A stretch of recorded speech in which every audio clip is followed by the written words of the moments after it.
You may have heard all the buzz about virtual reality. The technology that, for decades, has been on the cusp of arriving is finally just around the corner. You've probably heard less about augmented reality, but that field, where you mix virtual images with the real, is poised to be just as big and just as interesting.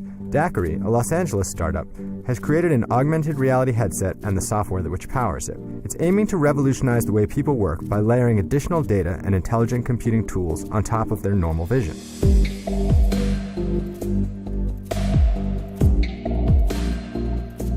DAQRI is an augmented reality company that makes hardware and software products for the future of work.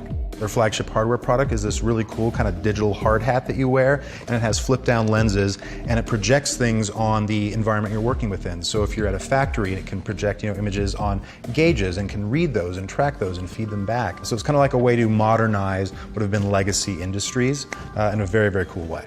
Early in my career, I got a chance to work in the simulation industry and then ultimately did a lot of work with robotics and computer vision. And I saw all of these pieces come together for decades. In very expensive government facilities, I got a glimpse in the late 90s and early 2000s of what would be possible, but it cost literally hundreds of millions of dollars to do that. The aha moment was seeing the iPhone 4 get released in 2010. Now all of a sudden I had a multi-core processor in my pocket, and I knew that those technologies would now be possible in a mobile form. And that's when I dropped everything and started DAQRI.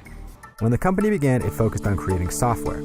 The hope was that other players would quickly create hardware that DAQRI could piggyback on, and that those devices would help to pique customers' curiosity and sow demand in a market which didn't yet exist. When DAQRI started, there was no market for augmented reality, and definitely no market for augmented reality at work. The biggest challenge for a company like this is, always going to be convincing people why they need it in the first place, especially when you don't have a working prototype that's already being used by somebody out there. Marketing pure augmented reality is very difficult because you're marketing the idea of being able to communicate, but just that idea isn't enough. You have to explain how's it going to deliver value.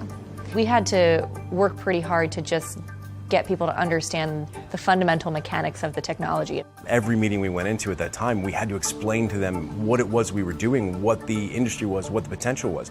They'd never heard of it before, never seen it before, and that was an uphill battle every time. We had to build the tools, we had to build the awareness, and we had to build the market all at the same time.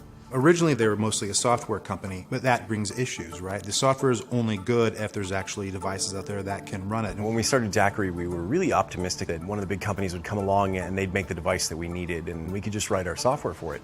We realized along the way that that's not going to happen. For us to have the device we needed, we had to get into the hardware business, and the things that we had learned about making augmented reality for phones and tablets could wrap up into a pretty sick product. Google Glass is far and away the most well-known attempt to create an augmented reality product, and also the most public flop. DAQRI is hoping to sidestep the concerns over privacy and fashion that ultimately torpedoed Glass by focusing on industrial applications instead. I think a lot of the problems with companies that want to do augmented reality is what's the right application, right? A lot of times people immediately say it's got to be gaming or home entertainment or that kind of thing, and those are actually harder sells in a lot of cases because you have to worry about fashion, you have to worry about pricing. There are all these obstacles that get in the way, and that's assuming your product even works in the first place. What they've done by focusing on the industrial application is it takes a lot of those barriers away. The product can cost more. Everybody looks goofy in a hard hat, so fashion goes out the window. And it becomes more about making the case, can this make your work life better? Can this make your company more productive? We realized the first place that augmented reality is really going to get to scale is in the enterprise, is in the industrial space.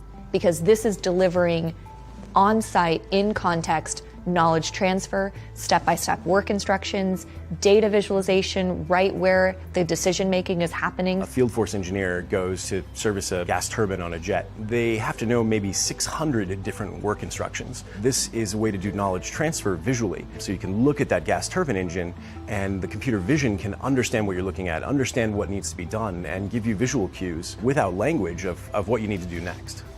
When we met our first industrial customer, it was, hey, I have these fundamental challenges and I desperately need a solution to make things better. And this fits into that. Oftentimes technologies come around that replace workers. They take jobs away. What this is expanding our senses, it's expanding our capabilities. It's enhancing our vision and transferring us the knowledge that we want in real time. And that can make a huge impact on someone's life. DAQRI has managed to convince a handful of big customers that its product is worth exploring. The question now is whether or not it can build that into a profitable business, and if it can continue to lead the field when massive players like Google, Microsoft, and Sony are all making aggressive bets on the augmented reality market. We started 5 years ago on my living room couch. It took us 2 years to get to the massive facility that held 10 employees, and we thought we'd really made it and really come a long way. 5 years later, we've got 250 employees in 5 offices around the world, and are just starting now to know how much we don't know and how much we didn't know along the way. Augmented reality is still in its nascent phase, and we're at the very tip of the iceberg. It's gotten so much bigger since we've started. I mean, we're at the point now where we don't have to explain to everyone that we meet, what is it? What does the technology do? Okay, let me physically show you, because people have heard of it, people have seen it. We're kind of past that point now, but you don't wake up in the morning and look around you and there's augmented reality everywhere. There is that critical path to getting there, and we're gonna get there. Now that DAQRI has kind of put that product out there, people can get their head around what it is. They've kind of crossed a major threshold, but what's next is how are they gonna iterate upon that, how they're gonna respond to the challenges and the things they learn when the product gets out there in the marketplace. They're gonna learn a ton of things they could not have even grasped before, and so whether they're gonna be able to pull it off ultimately, we'll have to wait and find out.